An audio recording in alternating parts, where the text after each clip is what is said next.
ഏറ്റവും പുതിയ വാർത്തയിലേക്കാണ് ആദ്യം നമ്മൾ എത്തുന്നത്. സംസ്ഥാനത്ത് വീണ്ടും വീട്ടിൽ പ്രസവം. തിരുവനന്തപുരം ആറ്റിങ്ങലിൽ ആലംകോടാണ് വീട്ടിലെ പ്രസവം നടന്നത്. 7-ാം മാസത്തിൽ ജനിച്ച കുഞ്ഞ് മരിച്ചു. ശാലിനി വിവരങ്ങൾ നൽകും. ശാലിനി, ആദ്യം വിശദാംശങ്ങൾ.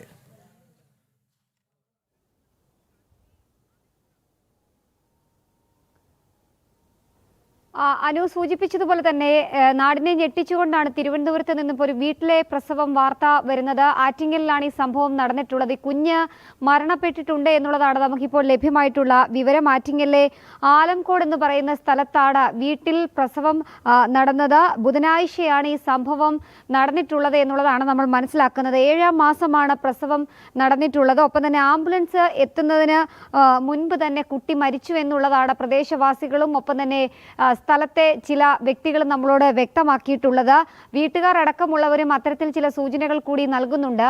അതായത് ഈ സംഭവം നടന്നതിന് ശേഷവും ഇങ്ങനെ ഒരു പെൺകുട്ടി അവിടെ ഉണ്ടായിരുന്നു, ഒപ്പം തന്നെ ആ പെൺകുട്ടി ഗർഭിണിയായിരുന്നോ എന്നുള്ളതും ഒപ്പം തന്നെ ഇതുമായി ബന്ധപ്പെട്ട് ഇവരെവിടെയാണ് ചികിത്സ തേടിയത് എന്നതടക്കമുള്ള കാര്യത്തിലും ഔദ്യോഗികമായ ഒരു സ്ഥിരീകരണം വ്യക്തതയും പ്രാദേശികമായിട്ടുള്ള ഈ ആശാവർക്കർമാർക്കോ അല്ലെങ്കിൽ അതുമായി ബന്ധപ്പെട്ട് ഇവരെ നോക്കുന്ന ആരോഗ്യ പ്രവർത്തകർക്കോ ഉണ്ടായിരുന്നില്ല എന്നുള്ളതാണ് നമുക്കിപ്പോൾ മനസ്സിലാക്കാൻ സാധിക്കുന്നത്. അതായത് രഹസ്യമായി തന്നെ ഇത് സൂക്ഷിച്ചിരുന്നു എന്നുള്ളതാണ് അറിയാൻ സാധിക്കുന്നത്. ഒപ്പം തന്നെ ഇവർ ആശുപത്രി ചികിത്സയിൽ നിന്നും വിട്ടുനിന്നതായിരുന്നു. അതായത് സംസ്ഥാനത്ത് മുൻപ് ഉണ്ടായ ചില ശിശുമരണങ്ങൾ സമാനമായ രീതിയിൽ വീട്ടിൽ പ്രസവം നടത്തി കുഞ്ഞ് മരണത്തിന് കീഴടങ്ങുന്ന സംഭവങ്ങൾ ഉണ്ടായ സമാന സാഹചര്യം തന്നെയാണ് തിരുവനന്തപുരം ആറ്റിങ്ങലിലും സംഭവിച്ചിട്ടുള്ളത് എന്നുള്ളതാണ് ഇപ്പോൾ പ്രാഥമികമായി വിലയിരുത്തുന്നത്. ഇതുമായി ബന്ധപ്പെട്ട് അല്ലെങ്കിൽ ഗർഭിണിയായതു മുതൽ ഇവർ എടുക്കേണ്ട മരുന്നുകൾ ഒപ്പം തന്നെ ഇവർ എല്ലാ മാസവും നടത്തേണ്ട ചെക്കപ്പുകളും ചികിത്സകളും അടക്കമുള്ള കാര്യങ്ങൾ യുവതി നടത്തിയിരുന്നില്ല എന്നുള്ളതാണ് ഇപ്പോൾ സ്ഥിരീകരിച്ചിട്ടുള്ളത്. ഇവരുടെ വിശദാംശങ്ങളോ ഇവരുമായി ബന്ധപ്പെട്ട മറ്റ് വിവരങ്ങളൊക്കെ പുറത്തേക്ക് വരുന്നതേ ഉള്ളൂ. അതുമായി ബന്ധപ്പെട്ട് ഇപ്പോൾ ഈ ആറ്റിങ്ങലിൽ നവജാത ശിശു മരണപ്പെട്ടതുമായി ബന്ധപ്പെട്ട് ഈ ആശുപത്രി സൂപ്രണ്ടിന്റെ ഒരു വാർത്താക്കുറിപ്പ് കൂടി ഈ ഘട്ടത്തിൽ വരികയാണ്. ആറ്റിങ്ങൽ വലിയകുന്ന് താലൂക്ക് ആശുപത്രിയിൽ നവജാത ശിശു മരണപ്പെട്ട സംഭവത്തിൽ അന്വേഷണം വേണമെന്നുള്ളതാണ് ആശുപത്രി സൂപ്രണ്ട് തന്നെ ഇപ്പോൾ വ്യക്തമാക്കിയിട്ടുള്ളത്. ആലങ്കോട് സ്വദേശിയായ 23-കാരിയായ യുവതിയാണ് 7-ാം മാസം വീട്ടിൽ പ്രസവിച്ചിട്ടുള്ളത്. പ്രസവാനന്തരം കുട്ടിയെ ആംബുലൻസിൽ താലൂക്ക് ആശുപത്രിയിൽ എത്തിക്കുകയായിരുന്നു. ആശുപത്രിയിൽ എത്തിയപ്പോഴേക്കും ഈ നവജാത ശിശു മരണപ്പെട്ടിരുന്നു എന്നുള്ളതാണ് ആശുപത്രി സൂപ്രണ്ട് വ്യക്തമാക്കുന്നത്. ഒപ്പം തന്നെ ഭർത്താവ് വിദേശത്തായ യുവതിക്ക് ഗർഭകാല ചികിത്സകൾ അടക്കം ചെയ്യുന്നതിനുള്ള സാഹചര്യങ്ങൾ ഉണ്ടായിരുന്നില്ല എന്നുകൂടി യുവതി ഡോക്ടറോട് പറഞ്ഞിരുന്നു എന്നുള്ളതാണ് ഇപ്പോൾ നമുക്ക് വ്യക്തമാകുന്നത്. ഈ ആശുപത്രി സൂപ്രണ്ടിന്റെ ഈ വിശദമായ വാർത്താക്കുറിപ്പിലും അത്തരത്തിലുള്ള വിവരങ്ങൾ തന്നെയാണ് ലഭ്യമാക്കുന്നത്. ഏത് സാഹചര്യത്തിലാണ് ഇവർ ആശുപത്രിയെ സമീപിക്കാതിരുന്നത്? ഭർത്താവ് വിദേശത്തായിരുന്നുവെങ്കിൽ പോലും ഭർത്താവിന്റെ മാതാപിതാക്കൾ അല്ലെങ്കിൽ സ്വന്തം മാതാപിതാക്കൾ അടക്കമുള്ളവർ ഈ യുവതിയെ എന്തുകൊണ്ട് ആശുപത്രിയിൽ എത്തിച്ചില്ല? കൃത്യസമയം നൽകേണ്ട ചികിത്സകളും മറ്റ് സുരക്ഷകളും രക്ഷകളും എന്തുകൊണ്ട് നൽകിയിരുന്നില്ല ഈ 23-കാരിക്ക് എന്നുള്ളൊരു ചോദ്യം കൂടി ഈ ഘട്ടത്തിൽ ഉയരുകയാണ്. അതുകൊണ്ട് തന്നെയാണ് ഇതിൽ കൃത്യമായ ഒരു അന്വേഷണം വേണമെന്ന് ഈ ഘട്ടത്തിൽ ഇപ്പോൾ ഈ യുവതിയെ പരിശോധിച്ച ഈ ആശുപത്രിയുടെ സൂപ്രണ്ട് വ്യക്തമാക്കുന്നത്. ഒപ്പം തന്നെ യുവതി മറ്റേതെങ്കിലും ചികിത്സാ സമ്പ്രദായങ്ങൾ സ്വീകരിച്ചിട്ടുണ്ടോ എന്നുള്ള കാര്യത്തെക്കുറിച്ച് കൂടുതൽ അന്വേഷണം വേണമെന്നും ആശുപത്രി അധികൃതർ ഇപ്പോൾ വ്യക്തമാക്കുകയാണ്.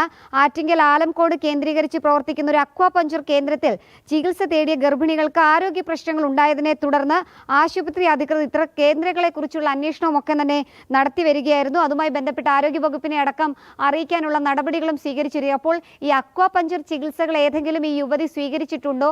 അതേ തുടർന്നാണോ ഈ 7-ാം മാസത്തിലെ പ്രസവം? ഒപ്പം തന്നെ ആ പ്രസവത്തിൽ ഈ കുഞ്ഞു മരിച്ചത് എന്നതടക്കമുള്ള കാര്യങ്ങൾ ഇപ്പോൾ കണ്ടെത്തണം എന്നുള്ളതാണ് ഇവർ വ്യക്തമാക്കുന്നത്. ഒപ്പം തന്നെ ഈ സംഭവത്തിന്റെ പിന്നാലെ തന്നെ ആശുപത്രിയിൽ നിന്നും പോലീസിന് വിവരം നൽകിയതിന്റെ അടിസ്ഥാനത്തിൽ കൂടിയാണ് ആറ്റിങ്ങൽ പോലീസ് സംഭവ സ്ഥലത്തെത്തുകയും ഇൻക്വസ്റ്റ് നടപടികൾ പൂർത്തിയാക്കുകയും ചെയ്തിട്ടുള്ളത്. യുവതിയുടെ ഭർത്താവിന്റെ പിതാവ് അബ്ദുൾ വാഹിദിന്റെ മൊഴിയുടെ അടിസ്ഥാനത്തിൽ അസ്വാഭാവിക മരണത്തിന് കൂടി ഇപ്പോൾ പോലീസ് കേസെടുത്തിട്ടുണ്ട് എന്നുള്ളതാണ് ഇപ്പോൾ നമുക്ക് മനസ്സിലാക്കാൻ സാധിക്കുന്നത്. എന്തായാലും ഈ വാർത്താക്കുറിപ്പിൽ നിന്ന് നമുക്ക് മനസ്സിലാക്കാൻ സാധിക്കുന്നത് ആശുപത്രി സൂപ്രണ്ടിന്റെ നൽകുന്ന വിവരത്തിന്റെ അടിസ്ഥാനത്തിൽ നമ്മൾ മനസ്സിലാക്കുന്നത്, അതായത് ഒരു മറ്റേതോ തരത്തിലുള്ള ചികിത്സകൾ ഇവർ തേടിയിരുന്നു. പക്ഷേ കൃത്യമായി ഒരു ഗർഭിണി ഗർഭം ധരിച്ചതിന് ശേഷം സ്വീകരിക്കേണ്ട ക്രമങ്ങൾ, ഭക്ഷണക്രമങ്ങൾ, മറ്റ് ആരോഗ്യ ചികിത്സാ കാര്യങ്ങൾ അടക്കമുള്ള കാര്യങ്ങൾ യുവതി ശ്രദ്ധിച്ചിരുന്നില്ല എന്നുള്ളത്. എന്തായാലും രണ്ടുപേരുടെയും ജീവന് അപായം സംഭവിക്കാവുന്ന കാര്യമായിരുന്നു. പക്ഷേ കുഞ്ഞിപ്പോൾ മരണപ്പെട്ടിരിക്കുകയാണ് എന്നുള്ളതാണ് ഔദ്യോഗികമായി ഇപ്പോൾ സ്ഥിരീകരിച്ചിട്ടുള്ളത്. ഒപ്പം തന്നെ യുവതി ആശുപത്രിയിൽ ചികിത്സയിലാണ് എന്നുകൂടിയാണ് നമുക്കിപ്പോൾ മനസ്സിലാക്കാൻ സാധിക്കുന്നത്. എന്തായാലും വലിയ രീതിയിലുള്ളൊരു വീഴ്ച ഈ സംഭവത്തിൽ ഉണ്ടായിട്ടുണ്ട്.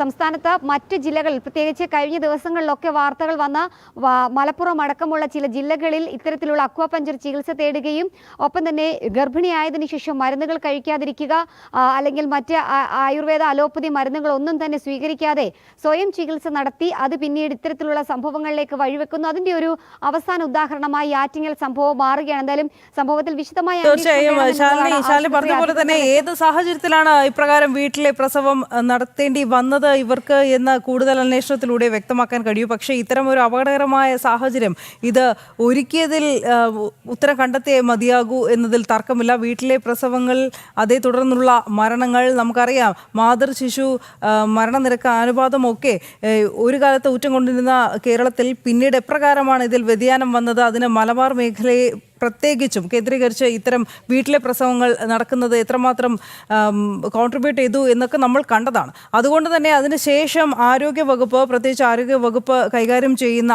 മന്ത്രി വീണ ജോർജ് ഒക്കെ രംഗത്തെത്തുകയും ഇതിനെതിരെ വലിയ രീതിയിലുള്ള ക്യാമ്പയിൻ നടത്തും, ഇത് ഒരു കാലത്തും അനുവദിക്കില്ല, ഇത് തടയും എന്നൊക്കെ പറയുകയും ചെയ്തു. പക്ഷേ ഒന്നും എങ്ങും എത്തുന്നില്ല, ഫലം കാണുന്നില്ല എന്നുകൂടി മനസ്സിലാക്കേണ്ടി വരുമോ? കാരണം ആ പ്രദേശത്ത് ആശാ ഹെൽത്ത് വർക്കർമാർ സ്വാഭാവികമായും ഉണ്ടാവേണ്ടതാണ്, അവിടെ കൃത്യമായ കണക്കുകൾ വേണ്ടതാണ്, ഗർഭിണികളുടെ കണക്കുകൾ തീർച്ചയായും എടുക്കേണ്ടതും കൂടെയല്ലേ അതത് പ്രദേശത്തെ?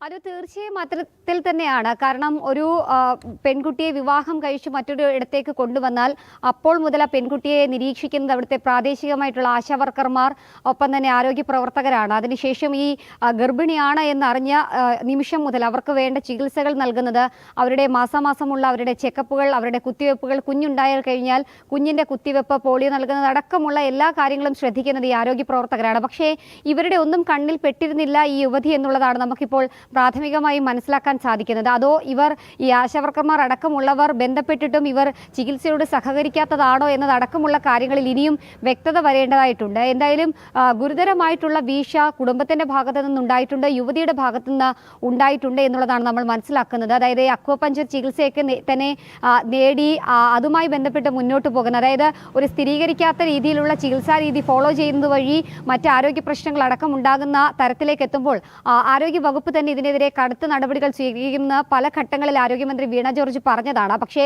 ആ നടപടികളൊന്നും എങ്ങും എത്തിയിട്ടില്ല എന്നുള്ളതിൻ്റെ ഒരു ഒടുവിലത്തെ ഉദാഹരണമായി ഈ സംഭവം മാറുന്നുണ്ട് എന്നുള്ളതാണ്. ഒരുപക്ഷെ 2 ജീവനുകൾ നഷ്ടമാകേണ്ടതാണ്. തലനാരിഴയ്ക്ക് ഒരു ജീവൻ നഷ്ടമായി, ഒരു ജീവൻ രക്ഷപ്പെട്ടു. പക്ഷെ അപ്പോഴും ഇതാരാണ് ഇതിനൊക്കെയുള്ള അവസരങ്ങൾ ഒരുക്കി കൊടുത്തത് എന്നുള്ളൊരു ചോദ്യം ഒരു ഭാഗത്ത് നിൽക്കുകയാണ്.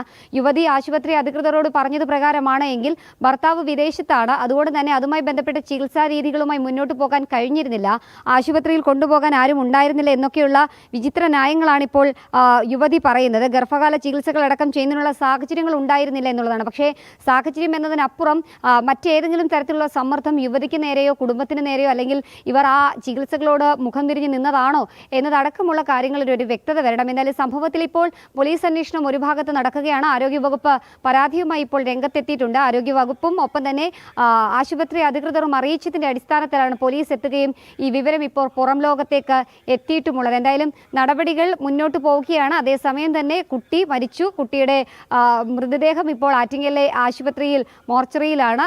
കൂടാതെ തന്നെ അതേ ആശുപത്രിയിൽ തന്നെ യുവതി ചികിത്സയിലാണ്. ഈ രക്തം വാർന്നൊക്കെയുള്ള വലിയ രീതിയിലുള്ള ആശങ്കകൾ ഈ സമയത്ത് ഉണ്ടായിരുന്നു എന്നുള്ളതാണ് നമ്മൾ മനസ്സിലാക്കുന്നത്. ആംബുലൻസ് ഈ കാര്യങ്ങൾ കൈവിട്ടു പോയി എന്ന് എത്തിയപ്പോൾ ആംബുലൻസ് വിളിച്ചു വരുത്തുകയും ആംബുലൻസ് എത്തുന്നതിന് മുൻപ് തന്നെ കുഞ്ഞ് മരണപ്പെടുന്ന ഒരു സാഹചര്യം കൂടി ഉണ്ടായിരുന്നു. എന്തായാലും യുവതിയുടെ ജീവൻ രക്ഷിക്കാനായി എന്നൊരു ആശ്വാസം മാത്രമാണ് ഇക്കാര്യത്തിലുള്ളത്. അപ്പോഴും ആരാണ് ഇതിൽ വീഴ്ച വരുത്തിയത്, ഏത് സാഹചര്യത്തിലാണ് ഇത്തരത്തിൽ ഒരു വീട്ടിലെ പ്രസവം നടന്നത്, ആ വീട്ടിലെ പ്രസവം വരെ എത്തുന്ന രീതിയിൽ, അതായത് 7ാം മാസത്തിലുള്ള പ്രസവമാണ്, മാസം തികയാതെയുള്ള പ്രസവമാണ്, അത് നോർമൽ ഡെലിവറി പോലെ ആണോ അതോ മറ്റേതെങ്കിലും തരത്തിലുള്ള ദുരൂഹത അക്കാര്യത്തിലുണ്ടോ എന്നതടക്കമുള്ള കാര്യങ്ങളിൽ ഇനി ഒരു അന്വേഷണത്തിൽ മാത്രമേ വ്യക്തത വരികയുള്ളൂ. എന്തായാലും അതിൽ കൃത്യത നൽകേണ്ടത് ഈ 23-കാരിയായ യുവതി കൂടിയാണ്. യുവതിയുടെ ബന്ധുക്കൾ ഒപ്പം തന്നെ വീട്ടുകാർ അടക്കമുള്ളവർ ഇതിൽ കൃത്യമായ തെളിവുകളടക്കം നൽകിയില്ലെങ്കിൽ വലിയ രീതിയിലുള്ളൊരു ആശയക്കുഴപ്പത്തിലേക്കും ആശങ്കയിലേക്കും കാര്യങ്ങൾ പോകും. തീർച്ചയായും.